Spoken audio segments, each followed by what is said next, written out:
નમસ્તે મિત્રો, આજે 28મી ફેબ્રુઆરી 2026 વિધાનસભાનું સત્ર હતું. આજે વિધાનસભામાં મારા મહત્વના બે પ્રશ્નો ઉપર મેં રજૂઆત આજે મૂકી ખેડૂતો માટે. ટોટલ 3 હતા, એમાંથી પ્રશ્નના સ્વરૂપમાં 2 હતા, મુદ્દાના સ્વરૂપમાં 1 હતું. એમ કુલ 3 બાબતો મેં આજે રજૂ કરી. આખા ગુજરાતની અંદર તલાટી કમ મંત્રીઓ ગામડામાં એમને રહેવાનું ફરજિયાત છે, નિયમ પ્રમાણે, કાયદા પ્રમાણે, પણ રહેતા નથી. અને એના કારણે ગામડાના લોકોને ખૂબ બધી તકલીફો પડે છે. સમયસર કંઈક કામ હોય, તલાટી મંત્રીનો દાખલો કાઢવો, કોઈ એન્ટ્રી પાડવી, કોઈ પ્રિન્ટ કાઢવી, કોઈ વગેરે બાબતે, તો એ થઈ શકતું નથી. એટલે મેં વિધાનસભામાં આજે પંચાયત મંત્રીને પૂછ્યું કે જુનાગઢ જિલ્લામાં કેટલા તલાટી મંત્રીઓ છે એ ગામમાં રહે છે અને કેટલા નથી રહેતા અને કેટલી ફરિયાદ મળી. હવે તમે આંકડાની માયાજાળ જુઓ. વર્ષો પહેલાં પેલી સિરિયલ આવતી હતી, એ સિરિયલની અંદર પેલું સોનપરીની સિરિયલ આવતી હતી, અને સોનપરીની સાથે એક કાકા હતા અને એક નાનો છોકરો, ગભરું કે એવું કંઈક નામ હતું, મને બહુ યાદ નથી આવતું. એ આવી માયાજાળ કરી બતાવતો. આમ કરે એટલે દેખાય, આમ હાથ કરે એટલે વયું જાય. એવી માયાજાળ પંચાયત મંત્રીને ફાવી ગઈ છે. આજે મને વિધાનસભાની અંદર જ જવાબ આપ્યો છે. જોકે મેં તો ખાલી જુનાગઢ જિલ્લાનું પૂછ્યું છે, કેમ કે હું જુનાગઢ જિલ્લાનો ધારાસભ્ય છું. વાસ્તવિકતા આખા ગુજરાતની આવી જ છે. મેં એમ પૂછ્યું છે કે તલાટી મંત્રીઓ ગામડે ન રહેતા હોય, જ્યાં એને રહેવું ફરજિયાત છે, ત્યાં એવી કેટલી ફરિયાદ મળી? તો મને આમાં લખીને આપ્યું 0,0,0,0. જુનાગઢમાં 0, માંગરોળમાં 0, મેંદડામાં 0, વિસાવદરમાં 0, ભેસાણ, કેશોદ, માણાવદર, માળિયા, આ તમામ તાલુકામાંથી કોઈ ફરિયાદ મળેલ નથી. આવું મને લખીને આપ્યું. હવે એવું મને જે લખીને આપ્યું એ અહીંયા નીચે લખીને આપ્યું છે. એની ઉપર લખ્યું છે, એની મહત્વનું છે. ઉપર શું લખ્યું છે? મેં એમ લખ્યું છે કે ગામ પંચાયતની અંદર તલાટી મંત્રીને રહેવાનું મકાન પણ સરકાર જ બનાવી આપે છે. તો જુનાગઢ જિલ્લામાં કેટલા મકાન છે એવા? તો ઉપર લખીને આપ્યું કે જુનાગઢ, માંગરોળ, મેંદડા, વિસાવદર, ભેસાણ, કેશોદ, માણાવદર વગેરે થઈને 124 મકાન છે. જુનાગઢ જિલ્લામાં અંદાજે 700-800 કરતાં પણ વધુ ગામડાઓ હશે. ખાલી 196 તો વિસાવદર વિધાનસભામાં છે. તો માનો કે 700-800 ગામડા હોય, એમાંથી માત્ર 124 ગામમાં તલાટી મંત્રીને રહેવાની સગવડતા છે. એનો અર્થ એ થયો કે બાકીના કોઈ ગામમાં તલાટી મંત્રી રહેતા નથી રહેતા. તો ફરિયાદ તો હોવાની જ ગામડાઓમાં.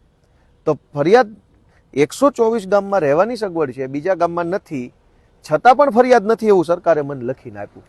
હવે આનો શું અર્થ સમજવો? ક્યાં જઈને ફરિયાદ કરશો તમે? માનો કે એટલી બધી બહુમતી છે ભાજપની કે જૂઠું બોલવાના માસ્ટર માઇન્ડ થઈ ગયા છે ભાજપના નેતાઓ. ગામડાઓમાં તલાટી નહીં હોવાની એટલી બધી સમસ્યાઓ છે, અને તલાટીને પોતાની તકલીફ પડે છે. એવું નથી કે આપણે કોઈ તલાટીના વિરોધમાં, એવું નથી, પણ એને તકલીફ પડે છે. અપડાઉન કરવો પડે, વરસાદ આવતો હોય, ઠંડી હોય, વહેલી સવારે આવવું પડે, મિટિંગોમાં જવું પડે, ક્યાંક અર્જન્ટ એવો મુદ્દો બની જાય તો ગામમાં હાજરી આપવી પડે. તો એમને પોતાની ઘણી તકલીફો પડતી હોય છે.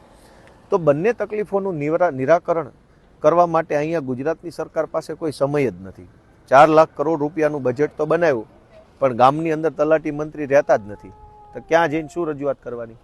બીજો આજે મારો મહત્વનો મુદ્દો હતો કે જે ખેડૂતોને સોલાર પંપ આપેલા છે, સોલાર પંપ એટલે 2, 5, 8, 10 વર્ષ પહેલા સરકારે યોજના કાઢી હતી કે દરેક ખેડૂતોને સોલાર પંપ આપવામાં આવશે, જેથી કરીને તમારે તમારા ખેતરે પાણીની જે જરૂર હોય કૂવામાંથી, બોરમાંથી, તો સોલાર પંપથી તમે પાણી કાઢી શકો.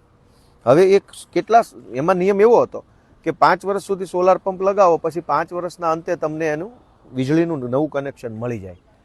પણ હાલમાં જુનાગઢમાં, અમરેલીમાં આપતા નથી. અનેક ખેડૂતોને સોલાર પંપ આવ્યા પછી કનેક્શન આપવાની ના પાડે છે કે તમારે તો સોલાર છે એટલે તમને કનેક્શન નહીં આપીએ.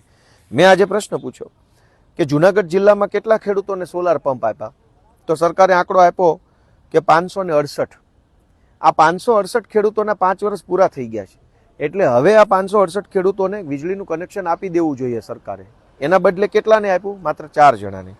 તો 564 લોકોને કનેક્શન આપતા જ નથી. અમરેલીમાં એ હાલત છે, ને અમરેલીમાં તો પાછા ઉર્જા મંત્રી છે.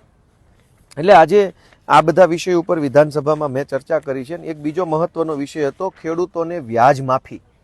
0% વ્યાજે જે લોન આપવામાં આવે છે, જુનાગઢ જિલ્લા સહકારી બેંક અને અન્ય રાષ્ટ્રીયકૃત બેંકો, જેમાં બેંક ઓફ બરોડા હોય, SBI હોય, અન્ય કોઈ પંજાબ બેંક છે, કેનેરા બેંક છે, નાની મોટી જે કાંઈ શાખા હોય, આ તમામ બેંકો જે છે એ સમયસર ખેડૂતોને વ્યાજ માફી ચૂકવતી નથી.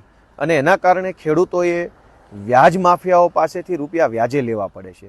ખેડૂતો વ્યાજે રૂપિયા લઈ અને પછી બેંકની લોનો ભરવી પડે છે અને એના પરિણામે ક્યારેક ક્યારેક ખેડૂતોની જમીનો વેચાઈ જાય છે.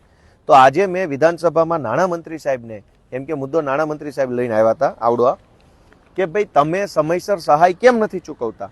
જે ખેડૂતોએ લોન લીધી એ ખેડૂતો પાસેથી લોન સમયસર પાછી ચૂકવી દો એવો આગ્રહ રાખે છે સરકાર, પણ જે ખેડૂત સમયસર લોન ચૂકવી આપે એને વ્યાજ માફી કેમ સમયસર નથી?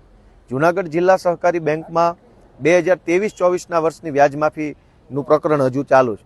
24-25, 25-26 અને આ તો 26-27નું તો બજેટ આવ્યું, તો 2-3 વર્ષ સુધી ખેડૂતોને વ્યાજ માફી મળતી નથી. એ બાબતની રજૂઆત આજે મેં વિધાનસભામાં કરી છે અને આવનારા દિવસોમાં હું જે કંઈ કામ કરવાનો છે એ બધું તમને સોશિયલ મીડિયાના માધ્યમથી જણાવતો રહીશ.